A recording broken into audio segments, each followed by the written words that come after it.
Well, look, I've just made the point that we are facing the economic and energy crossroads as the new government, without media or coalition opposition, barges headfirst into legislating for a 43% renewable energy target. As I said, I've seen nothing from the government, or indeed the previous government, that demonstrates what this means to consumers and business and what the costs and benefits might be.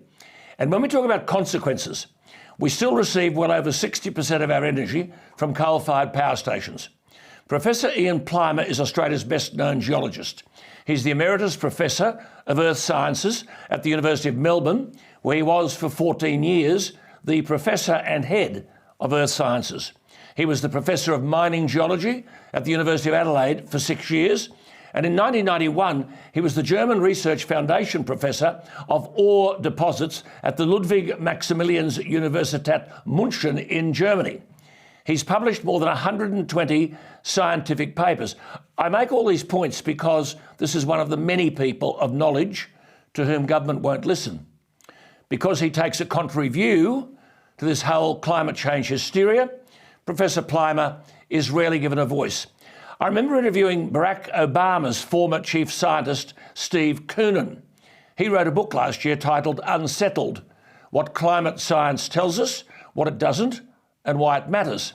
He told me that virtually no one in America was prepared to interview him, because in the book he wrote, this is the former chief scientist of the Democrat Barack Obama, Steve Koonin argued, quote, leaders talk about existential threat, climate emergency, disaster, crisis, but in fact, when you actually read the literature, he said, there is no support for that kind of hysteria.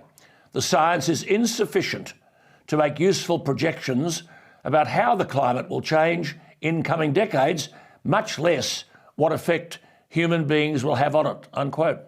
Well, he's not the only person dismayed by climate alarmism. Professor Plimer has written a magnificent text called Green Murder. And he joins me. Ian Plimer, thank you for your time. Just tell our viewers why you've called it Green Murder.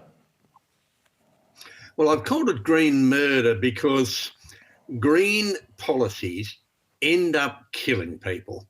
And we're seeing that currently in the UK, in Europe. We saw it in Texas when there was a great wind drought, no power, and more than 200 people died.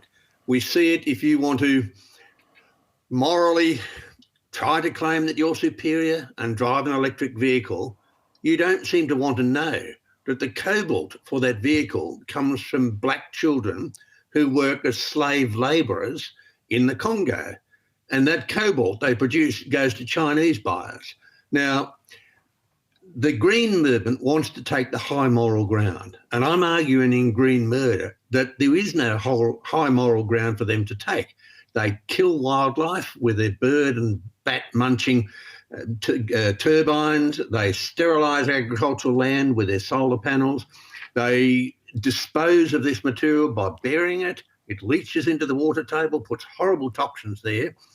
Green politics ends up killing people, impoverishing people, and we're seeing that exactly now in Europe.